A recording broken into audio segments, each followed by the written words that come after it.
Don't lose your way. Your mind, we have to be as one. Hey, what's going on YouTube? Or Storm here, coming to go another video today. First, before I get too far in the video, I apologize. The camera might not be as good as you guys are usually used to. I'm gonna use my laptop camera. The deck profile for DDDs that I uploaded is kind of clogging up space currently on my phone, so I couldn't use that for this video. But I had to use it for.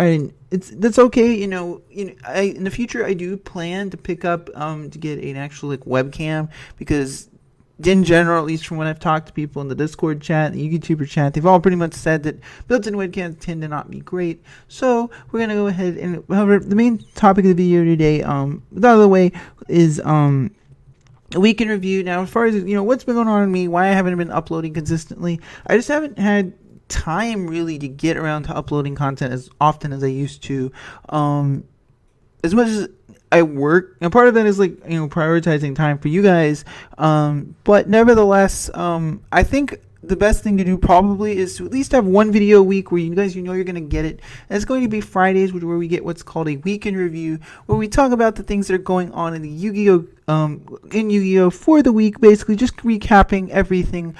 And I think if we can do that every Friday, it will be good. So week in review this week. This week was a pretty eventful week. It started on Sunday after we had YCS Botchum. Billy Break won the whole thing with Metal Foes. Metal Foes actually had a very, very strong showing at the event. Metal Foes performed incredibly well. I think they pretty much cemented themselves as the best deck. Well, it'll be interesting to see how the deck evolves. Possibly Kieran getting hit. More on that later. But it's be interesting to see how the deck evolves. As time goes on. We are obviously Zodiac Beasts are coming out in Raging Tempest, which is in February. DDDs are finally getting their structure deck in January. So obviously we're going to have some pretty big format shifting decks coming out. So it's definitely something I feel like we need to watch and see what happens. But overall, Metal Foes had a pretty strong showing. Lots of different builds. The Cleese popped up again. The weird thing is that typically the meta consensus tends to shift depending on one event, and that's what YCS Botchum has. People are putting Cleese back in their Metal Foes decks. People are even considering cutting Gofu because Billy Break's YCS winning list did not include the card, and I think that's a matter up for debate. Now, Gofu is the type of card where you want to see it, in your opening hand. So it's one of those cards you kind of have to play at 3. It's something like, Unexpected Die, Tides the Brethren. It's a card you have to play at 3, but you don't want. The problem is, once you see it at a certain point, you don't really want to see it. And that's the thing with Gofu, is that there's a lot of situations. However, my always theory with cards like Gofu and Tides the Brethren is that if they aren't live, you're either in a very, very losing position anyways, or you're already so far ahead that one dead draw is not going to completely kill you. Overall, I think Gofu is still an incredibly powerful card. I feel like every Metal Foe list should still run it. I will be running it in mine because I'm running Jinzo in my side deck. So it's one of the reasons why I think Gofu definitely still has a place, even if you're not running Ultimaya. I think the card opens up a lot of plays for the deck. So yeah. So the other, as far as the other decks, ABCs, while they didn't perform badly, they didn't have the showing that Paleozoics had. Definitely had a big showing. Paleozoics were actually in the final. They performed really well. Obviously, Totally Awesome is a card. It's incredibly powerful. Being able to gate anything and then set it is always gonna be good. But the fact that these guys can run so many traps, it's really hard for a lot of decks to deal with. That's why a lot of people are moving on towards citing Denko Sekka. Denko Sekka is incredibly potent against the deck. However, it's kind of if you have to have a follow-up play after you summon Denko Sekka, because Totally Awesome can easily just smack over it, and that can be a little bit problematic. It's one of the reasons I prefer Jinzo. Even though you sometimes have to Pendulum Summon it in Metal Foes, I do feel like Jinzo is the superior card. Plus, unlike Denko Sekka, with Jinzo online, you can still set Metal Foe cards. So it really depends on how your build looks. If you're running Gofu or maybe Speedroids, you can probably still run Jinzo over Denko Sekka. It's really up to you. The event was pretty interesting to see. It's kind of interesting to see the format kind of shrinking from a lot of different decks down to like 3, and that's something that it's pretty much going to be I think going into January with the DDDs coming out, we're pretty much going to have a 3-deck format with DDDs, Metal Foes, and ABCs going into that format. It's going to be curious to see, and obviously, ban list is coming not too distant future. We don't know when we're getting it, so it's kind of like here or there. But the OCG recently released their ban list, and this is really interesting because we did see a lot of card erratas, but we'll get to those. So the main card that we only ban card is Matter Spectre Unicorn Kirin. The problem with a card like Kirin is that Kirin is sort of like, I compare it to a couple of cards. It's like a lot like Neospacian Grand Mole. In that, like, the reason Grand Mole was originally placed on the ban list in the first place was that it caused a loop where you could just summon it every turn, attack, and bounce every monster every turn. It can be incredibly frustrating to deal with for a lot of decks. The problem with Kirin is sort of the same way, and Kirin's a lot different than, obviously it can't be targeted or destroyed, so it can be and the fact that it can bounce anything you try to deal with it, use like something like Ignister, something like, that doesn't target, it can be an incredibly difficult card to deal with. And the fact is, yes, you can kaiju it, but it's just going to come back next turn. So it's like kaijuing it doesn't really fix the problem. And the fact that hitting it to 1 didn't, at least in the OCG's opinion, didn't really fix the problem, because you do have the biggest problem with hitting Kirin to 1 is that you can just run Bambuku to search it. So it's definitely something that the OCG saw was still a problem, and so Kirin has been put from 1 to ban. It wouldn't typically we do see the TCG follow a lot of the things the OCG does and vice versa, so it wouldn't shock me to see Kirin firmly placed on the ban list. Again, we will see in the near future. As far as limited cards, limited Speedoid Terror Top was placed on the limited list. This is I've been a pretty big advocate of not limiting Terror Top. I feel like while Terror Top is good, I feel like the problem is not top, it's the rank 3 engine. The rank 3 pool is pretty powerful, and the fact that but the thing is, the only really 2 problems are MX Saber Invoker, which probably needs to be placed on the ban list just because of the combos it enables in Zodiac Beast and so many different decks. And obviously Dante I feel like Dante, while the deck is kind of getting power creep, you can argue, it did win a YCS before Invasion Vengeance, but it's seeing almost no play from the competitive level. So, while I would still like to see Dante placed in the ban list just for, to get the deck and make it go away permanently, I do feel like, Invoker, the problem isn't Terror Top, it's the rank 3s that it enables. However, I can see why the OCG did place it on their limited list. So it's kind of interesting to see what the TCG does. Obviously, Konami tends to hit cards after they've already bumped them, like they did with Monarchs, like they did with Forma Pals. So it's going to be interesting to see what Konami follows up from here. We'll get to the errata, it's kind of in a separate thing. Treat Toad / Totally Awesome has been hit to 1.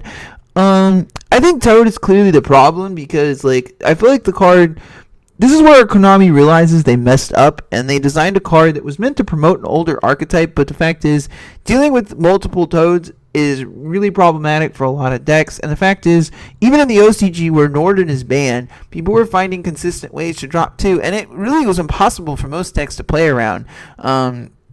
So hitting it to 1 kind of puts it, I think, where it needs to be. I feel like it was the proper move rather than hitting Bahamut Shark. The thing with Bahamut Shark is that outside of Treat Toad, you're not really bringing out a lot of good monsters with Bahamut Shark. I don't feel like Bahamut Shark is the problem. I feel like Toad is, but it really depends on your point of view. And then we have Fire Formation Tanky going to 1. Similar to Terror Top, I'm not really a big fan of hitting this instead of hitting the card that's clearly the problem, which is Triangle. And Wolmorat, but Triangle in particular does what Tinky does even better. So you know what Triangle does. The Zodiac Beast continuous spell card, you activate it, pop any card, including itself, which is just nuts. Konami is usually very careful with doing that with certain cards. It can pop any card that includes, say you try to Flying Sea them, they can just pop it and do their whole stuff anyway. and special summon any Zodiac Beast from your deck, which is just dumb. I feel like tanky isn't the problem, it's triangle, but again, this is Zodiac Beast did just come out, so Konami is kind of placing a lot of small generic hits on the deck, kind of rather than putting the deck itself in check. It's not a real possibility. The deck's got a whole nother layer of support coming in Maximum Crisis, so we'll have to wait and see. And then an interesting hit was the OCG actually hit Union Hanger to 1. So rather than hitting the traps like Anti-Spell Fragrance, for example, they hit Union Hanger, and this essentially kills the deck. They didn't hit Terraforming, which a lot of TCG players were saying, probably talking about as a hit-worthy card. They hit Union Hanger instead. While I do think Konami messed up with ABCs trying to make Unions like meta like good, they messed up a little by making a contact fusion. I feel like maybe hitting Dragon Buster and hitting the pieces would probably be the better hit, but I'm guessing the OCG just wanted to completely kill off the deck, and they essentially did by hitting Union Hanger to 1. Now we're going to talk a little bit about the erratas. So a bunch of cards came off the ban list in the OCG with new errata effects. The first thing we're going to talk about is Rescue Cat. Rescue Cat is basically functions just like Rescue Rabbit now. You tribute it to special summon 2 level 3 or lower beast monsters. They don't have to be the same name. You special summon them, but their effects negated and they're destroyed in the end phase. Only once per turn as well. It's kind of a theme throughout this. Interesting, definitely. I feel like Rescue Cat, while you're not going to be able to pull off all the FTK bullcrap you were able to pull off back in the day, it's definitely a card that can help a lot of beast themed decks. Definitely a staple in deck like Raccoons, for example, it's a great card in Raccoons. You can basically tutor into a Valerie Fawn and it's basically like a 1-card Fabled Unicorn, which is really powerful.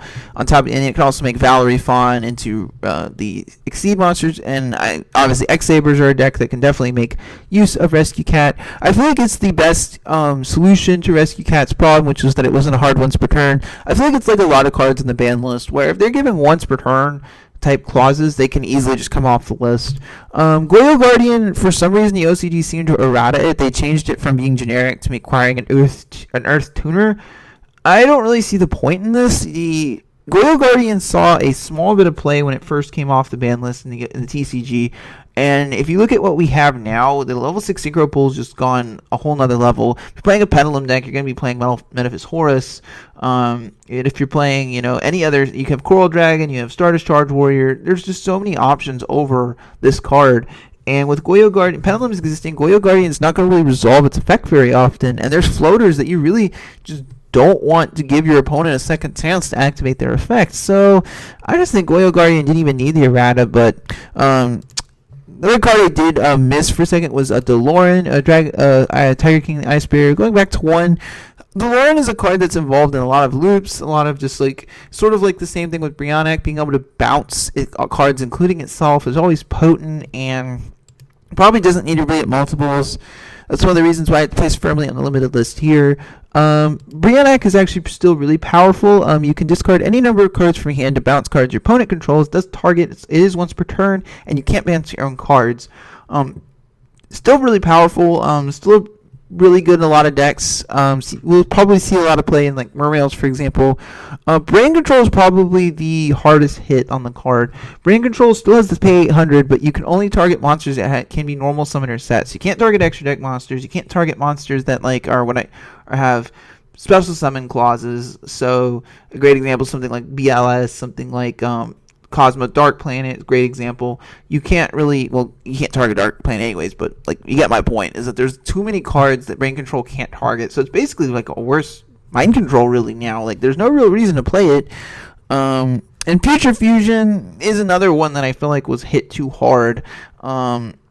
It has the same old standby clause, but in order to send the monsters, you have to wait an entire turn. So while your opponent doesn't necessarily have to, I feel like there's way too many cards we have nowadays that can pop back row. And just off the top of my head, you can Castell it, you can use Diamond Direwolf. There's, obviously, the plethora of MST cards. You're playing Metal Foes, you can, bounce it with Mithrilium, you can, destroy it with Archfina Centric. There's just too many ways to disrupt the card. And the only deck really Future Fusion would have been really relevant in was Infernoids, and Infernoids have Void Imagination, which is much faster. So I don't really see the reason to play, this in a lot of decks, but I'm sure something will find a use for it. The last errated card is Imperial Order, and this is the one I feel like is still too powerful. So instead of Imperial Order was basically banned because it would just blanketly negate spells, any spell card, and while it doesn't destroy them, it would have a 700 optional 700 during. You pay 700, but the errata is now you have to pay 700 during every standby phase, and it's mandatory. The card is incredibly powerful still. I feel like a little too much because Konami is really, really careful with giving us spell negation cards. Think to the few spell negation cards we have, cards like Magic Drain, cards like Dark Bribe. Konami is really careful about giving us spell negation in general. So I feel like Imperial Order is still a bit too powerful. It won't see. The fact it doesn't destroy is relevant because you can still set pendulum scales, but the fact you're getting a vector pendulum as well, it's not as good as Anti-Spell Fragrance, but it's definitely still really potent. In a deck like Paleozoics, it's an instant staple. You play very, very few spell cards, and Pot of Desires is a card, and being able to stop your opponent from drawing cards with that is always basically making those cards dead is, not bad at all. Then for these semi-limits, Magician of Faith, I believe it was hit to 1 on the last list. I mean, Magician of Faith hasn't done anything in years. Not too much to talk about there. Dandelion is an interesting one. Obviously, we've long past the time where Plant Synchro was relevant, but Dandelion's always still a really potent card. Being able to just spam, 2 tokens and for a synchro deck is always, nice. For the Unlimits, Insector Hornet is coming off from 2 to 3 on their ban list, so they have full power Insectors now. The deck is still, I feel like while the deck isn't isn't ever going to be top tier again, even at full power, I still feel like the deck is pretty potent and definitely like a solid call. And Digital Bugs can kind of also work with it as well. Sovereignty is also finally coming to 3. I don't think this will make the Cyber Angel variants over there really do anything. They never really did anything over there to begin with. So, Sovereignty coming off the list does help those decks though. Mathematician is coming to 3. It's a card I definitely would like to see come off of our list here. Mathematician's like a card that just starts so many combos. There's just not a lot of good generic, just normal summonable monsters that in Yu-Gi-Oh right now. So I feel like, Mathematician is a card, and Mizuki, why was it on their ban list to begin with, but neither here or there. And El Shaddai Fusion is the final card coming to 3, but of course over there, just like here, Construct is still banned, so the deck's really not going to do anything. So anyway, guys, about comes to the end of my week in review. Let me know what you guys think. Would you like to see this series become an every week thing? And as always, I'd like to thank you guys for watching. So Orstorm is signing out.